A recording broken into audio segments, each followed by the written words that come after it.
Hello everyone, welcome to the Hard Reset channel, and today I'm going to show you how to check for updates on the MX Creative Console.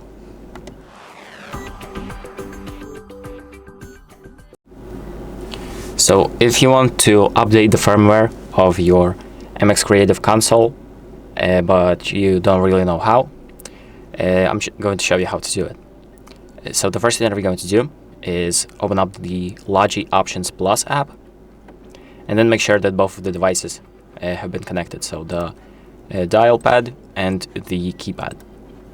And after that, we're going to select either of the devices, and then select Settings. And here we're going to have under About the firmware version. And then even lower, we're going to have Check for Updates. So if you press that, it's going to check for updates, and as you can see, it says you have the latest version. So the same thing goes for the other device. So both the devices have the same check for update function, and you access it pretty much the same way.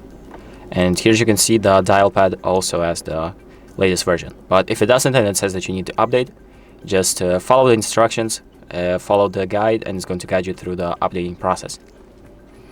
And that is pretty much it. So thank you for watching. I hope this video helps you, and make sure to like and subscribe.